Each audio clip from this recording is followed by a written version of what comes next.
Un simple pont fait de pneus usés a défié les attentes du monde entier.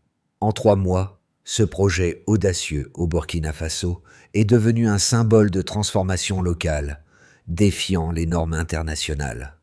Ibrahim Traoré, le leader derrière cette initiative, a utilisé des matériaux rejetés pour créer une infrastructure vitale, prouvant que la véritable force réside dans l'ingéniosité locale. Si ce projet inattendu peut réussir là où beaucoup voyaient un échec imminent, qu'est-ce que cela signifie pour l'avenir de l'Afrique? Le pouvoir de l'innovation pourrait-il réellement venir de l'intérieur? Ibrahim Traoré a misé sur un projet qui semblait impossible: construire un pont durable avec des pneus usés. Ce pari audacieux repose sur une promesse de changement radical. Démontrer que même les matériaux considérés comme inutiles par le reste du monde peuvent transformer des vies. Le Burkina Faso, longtemps perçu comme un pays dépendant de l'aide internationale, a l'opportunité de prouver qu'il peut se reconstruire avec ses propres ressources. L'impact de ce projet ne se mesure pas seulement à sa réussite technique, mais à sa capacité à redéfinir la souveraineté du pays.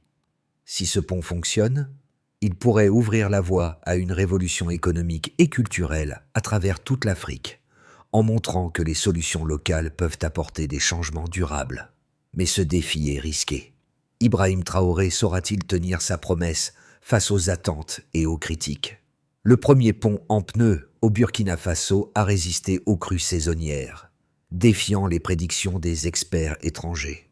En seulement 3 mois, cette structure innovante a prouvé sa solidité malgré les doutes. Les ingénieurs internationaux avaient beau juger cette construction trop fragile pour survivre aux intempéries de la région. Pourtant, non seulement le pont a tenu, mais il a commencé à transformer le quotidien des habitants.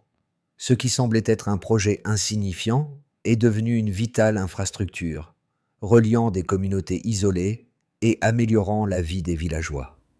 Mais cette réussite ne se limite pas à une simple prouesse technique.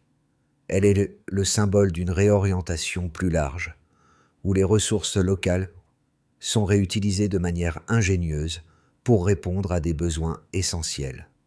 Le Burkina Faso, longtemps dépendant de l'aide internationale, se réinvente ici, montrant qu'il est possible de créer des solutions durables avec des moyens simples. Ce pont n'est pas juste un passage au-dessus d'une rivière, c'est un message. Les pays africains peuvent se réinventer en partant de leurs propres ressources, sans attendre l'intervention extérieure. Ibrahim Traoré, le président du Burkina Faso, a transformé une idée simple en un projet révolutionnaire.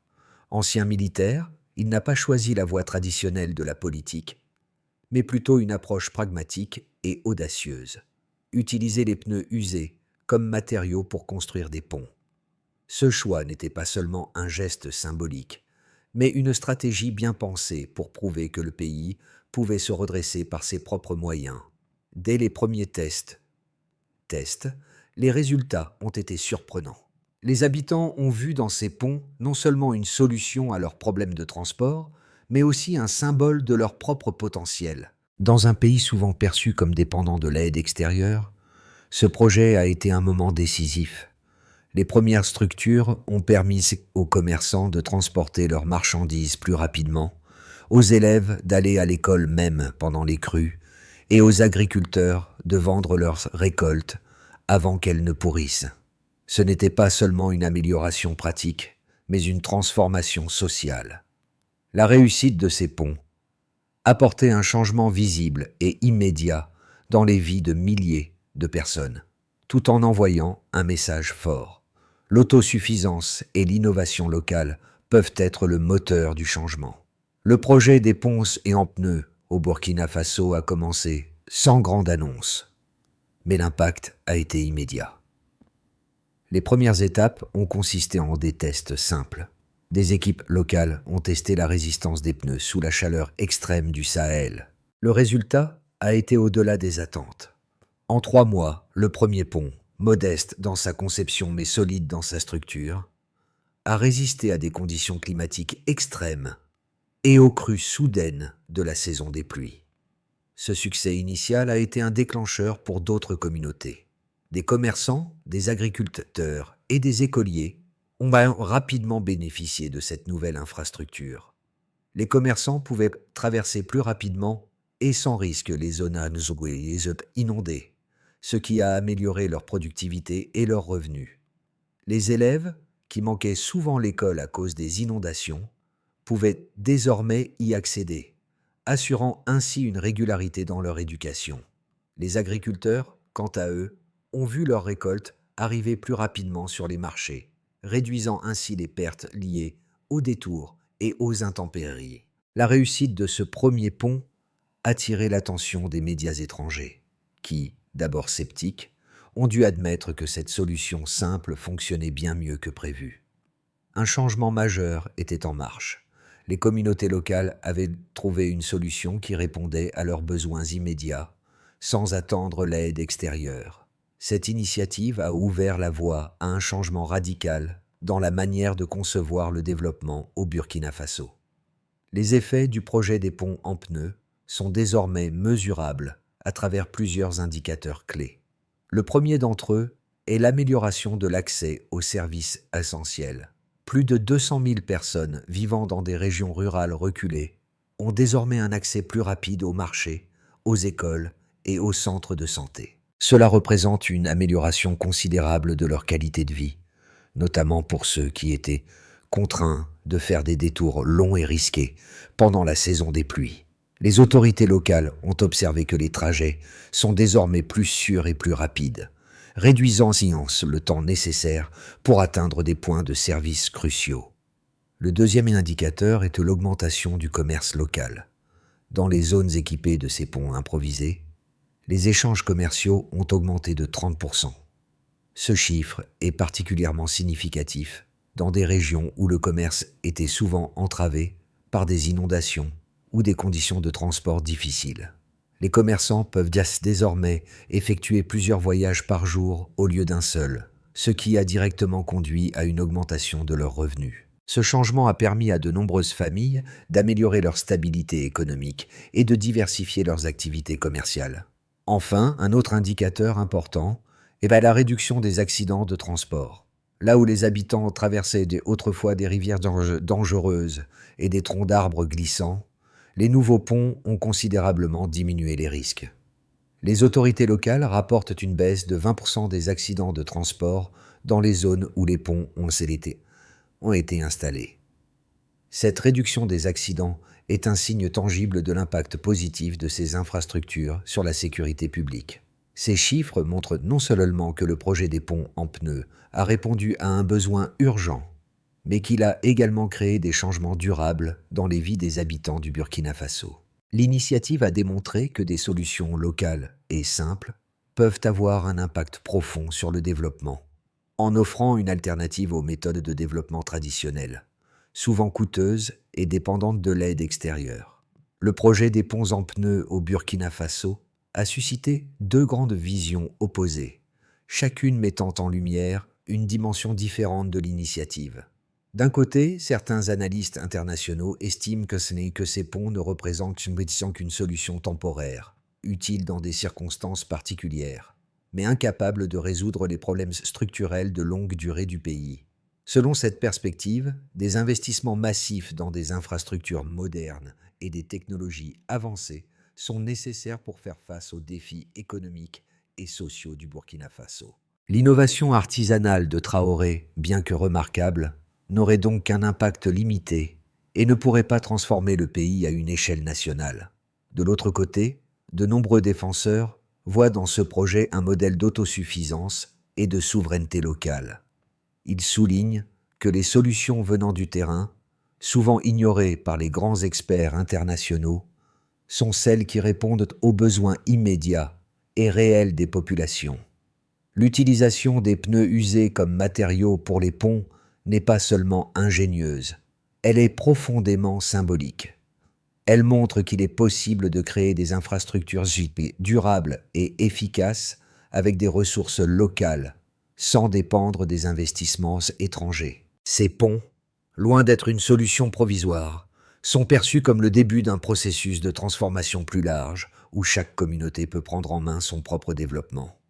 Cette opposition entre la solution externe et la solution locale met en lumière le dilemme fondamental de l'initiative. Faut-il attendre des aides extérieures pour résoudre les problèmes structurels, ou bien faut-il d'abord exploiter les ressources locales pour amorcer un changement? Si les ponts en pneus sont loin d'être une panacée, ils sont un symbole puissant d'un changement de paradigme. Ils montrent que, même dans des contextes difficiles, l'innovation locale peut entraîner des bénéfices tangibles et durables, tout en renforçant la confiance des communautés dans leurs propres capacités. La véritable question n'est pas si ces ponts peuvent changer le Burkina Faso, mais plutôt si ce modèle peut inspirer d'autres pays d'Afrique à suivre une voie similaire, en mettant à profit leurs propres ressources. Le moment de bascule est arrivé lorsque les ponts en pneus ont prouvé leur efficacité, défiant les attentes des sceptiques. Au-delà de la résistance à la pluie, ces structures ont engendré un changement palpable dans les vies quotidiennes. Ce n'était plus seulement une question de traversée, mais une question de vie meilleure. Les commerçants pouvaient transporter leurs marchandises plus rapidement, les enfants n'étaient plus contraints de manquer l'école, et les agriculteurs pouvaient vendre leurs récoltes avant qu'elles ne se détériorent. Et ces transformations n'étaient pas simplement pratiques. Elles redéfinissaient ce qui était possible dans un pays longtemps vu comme dépendant des aides extérieures. Les résultats observés ont prouvé qu'une innovation simple, basée sur les ressources locales, pouvait produire un impact immédiat et mesurable. Ce pont, loin d'être un projet isolé, était devenu le modèle d'une transformation plus large. Un témoignage que les solutions locales sont non seulement viables, mais nécessaires pour le développement durable. Les effets du projet des ponts en pneus ne se limitent pas seulement à l'infrastructure physique. Ils s'étendent bien au-delà, transformant les dynamiques économiques, sociales et culturelles au Burkina Faso. En premier lieu, l'impact économique est indéniable. Le commerce local a connu une hausse de 30% dans les zones où ces ponts ont été installés. Les commerçants peuvent désormais traverser les rivières plus rapidement et en toute sécurité, ce qui leur permet d'effectuer plusieurs voyages par jour au lieu d'un seul. Cette amélioration de la fluidité des échanges a non seulement réduit les pertes liées aux obstacles naturels, mais a également renforcé l'activité commerciale dans des régions auparavant isolées. Ce gain économique, bien que modeste à l'échelle nationale, a permis à de nombreuses familles de voir leurs revenus stabilisés et même augmenter. Le deuxième effet majeur était l'amélioration de la sécurité et de la mobilité. Avant l'installation de ces ponts, les habitants risquaient quotidiennement leur vie en traversant des zones inondées ou en utilisant des troncs glissants pour passer d'une rive à l'autre. Avec les ponts en pneus, ces risques ont été réduits de manière significative, ce qui a directement entraîné une baisse de 20% des accidents de transport dans les régions concernées. La sécurité accrue a également eu des effets secondaires positifs sur la santé publique.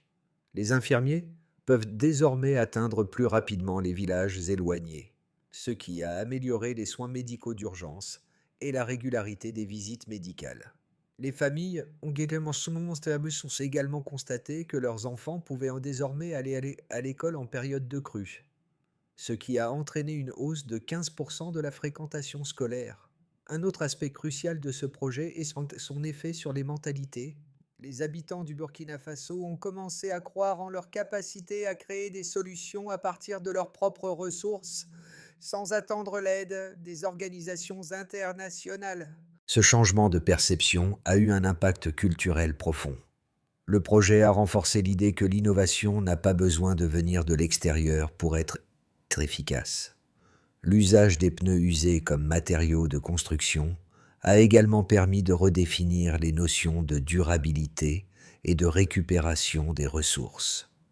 Ce geste symbolique a montré que, même dans un contexte de pauvreté et de manque de ressources, des solutions innovantes peuvent naître de la créativité locale. Au cours des 6 à 12 prochains mois, l'avenir des ponts en pneus au Burkina Faso pourrait prendre plusieurs directions possibles, chacune ayant un impact significatif sur l'évolution du projet. Scénario optimiste. Dans ce scénario, le projet des ponts en pneus continue d'étendre son influence à travers le pays. Les autorités locales, ayant observé les succès concrets de la première phase, soutiennent l'initiative en finançant la construction de nouveaux ponts. Les communautés rurales, enthousiastes, participent activement à l'entretien et à l'extension du réseau, ce qui garantit la durabilité de l'infrastructure.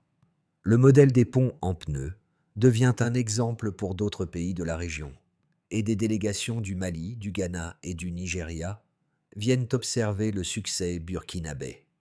L'effet domino se met en place. Les autres pays du Sahel envisagent de reproduire ce modèle, créant un réseau régional de solutions locales durables. Ce scénario repose sur une forte adhésion locale et un soutien continu des autorités, et il pourrait donner lieu à un changement systématique dans la manière dont les pays africains abordent leur développement. Scénario de base. Dans ce scénario, le projet des ponts en pneus reste limité au Burkina Faso, mais il a un impact durable.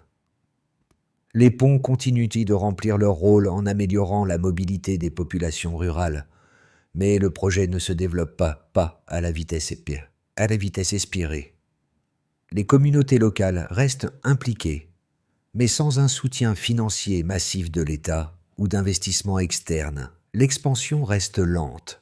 Toutefois, le modèle devient une référence pour des initiatives locales similaires, et certains pays voisins commencent à expérimenter des solutions de ce type, bien que de manière isolée. Le Burkina Faso devient un laboratoire d'innovation durable, mais il n'arrive pas encore à convaincre les bailleurs de fonds internationaux ou les grandes entreprises d'investir massivement dans ce type de projet. Scénario pessimiste. Dans le pire des cas, les ponts en pneus ne parviennent pas à gagner un soutien politique suffisant et finissent par stagner. Les critiques des experts internationaux sur la viabilité à long terme de ces infrastructures finissent par dominer le discours public. L'État, manquant de ressources et de vision pour soutenir le projet, abandonne progressivement l'initiative et les ponts existants commencent à se détériorer. Les communautés, bien que satisfaites des améliorations initiales, manquent de financement pour entretenir les infrastructures. L'initiative ne parvient pas à susciter l'engouement espéré dans les pays voisins, et le projet finit par être perçu comme une solution isolée, sans avenir à grande échelle. Recommandation de réflexion. Il est crucial d'adopter une approche pragmatique face à ces scénarios. Le projet des ponts en pneus, bien qu'il ait des limitations, démontre que des solutions locales, simples, peuvent avoir un impact énorme. Pour maintenir son élan, il faudra un soutien constant des communautés locales et des autorités, mais aussi une vision à long terme qui dépasse le cadre des simples infrastructures.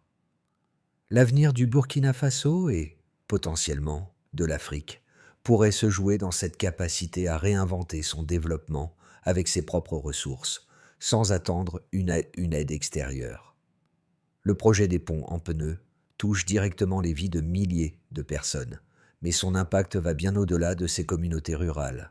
Pour les jeunes générations africaines, cela envoie un message puissant. L'innovation ne dépend pas de ressources massives, ni de technologies avancées venues de l'extérieur. Ce projet montre que chaque communauté peut devenir l'architecte de son propre avenir. Pour les petites entreprises, notamment les commerçants et agriculteurs, cette initiative devient un modèle d'adaptabilité et de résilience. En réutilisant ce qui était autrefois considéré comme des déchets, ces communautés ont transformé des obstacles en opportunités, démontrant que le pouvoir de l'innovation locale peut briser les cycles de dépendance à l'aide extérieure. Pour les spectateurs extérieurs, qu'ils soient acteurs du développement ou simples observateurs, l'histoire des ponts en pneus suscite une réflexion plus profonde sur la manière dont les solutions de développement sont conçues. Peut-on continuer à privilégier des modèles imposés de l'extérieur, ou est-il temps de donner davantage de place aux solutions nées des réalités locales ? Le Burkina Faso, à travers ce projet, redéfinit les règles du jeu et offre une nouvelle perspective sur le rôle des pays africains dans leur propre développement.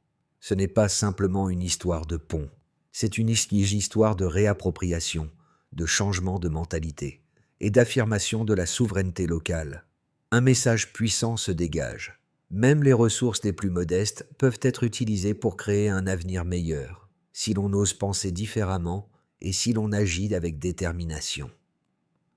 Pour que l'initiative des ponts en pneus devienne un modèle de développement durable à long terme, il est essentiel d'établir une feuille de route claire et adaptable, capable d'être mise en œuvre à l'échelle locale, tout en ayant un impact plus large. La première étape de cette évolution consiste à renforcer l'implication des communautés locales dans le processus de construction et d'entretien des ponts.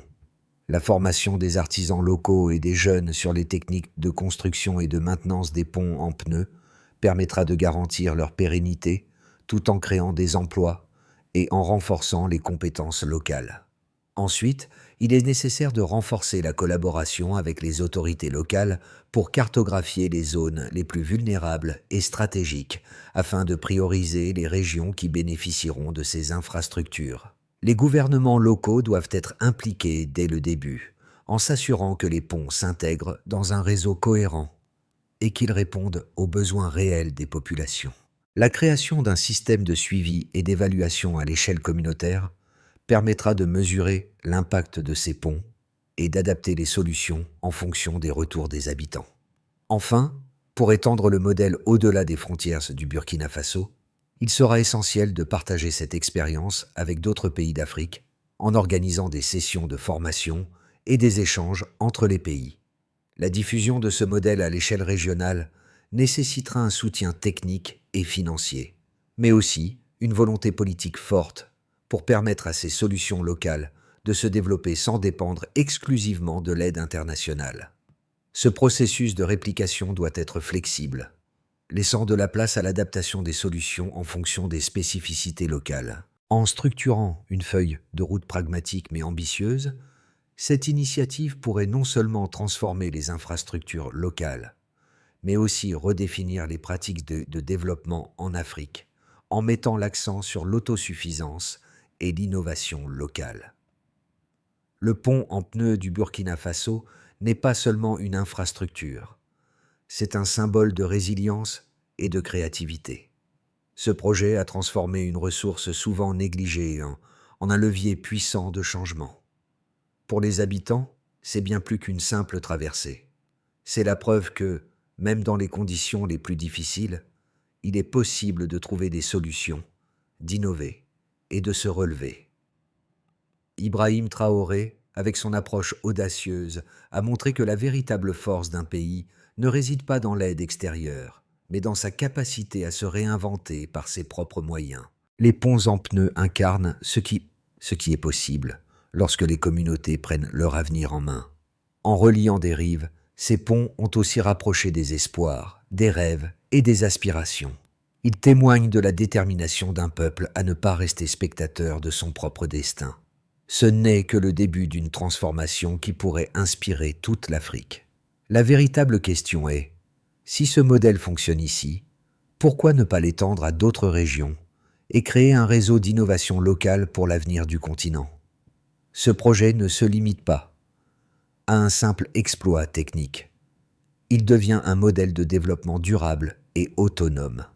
À travers le succès des ponts en pneus, le Burkina Faso montre que l'innovation locale peut avoir un impact réel et mesurable. Que vous soyez un acteur du développement, un entrepreneur ou simplement un citoyen engagé, cette histoire nous rappelle qu'il est possible de transformer des défis en opportunités en utilisant nos propres ressources. Pourquoi ne pas envisager une approche similaire dans votre propre communauté? Peut-être que, comme au Burkina Faso, vous aussi pouvez trouver une solution simple et durable pour améliorer votre environnement. L'avenir de l'Afrique repose en grande partie sur ces initiatives locales. Rejoignez cette dynamique de changement et inspirez-vous des pionniers comme Ibrahim Traoré, qui ont prouvé que tout est possible lorsqu'on ose innover.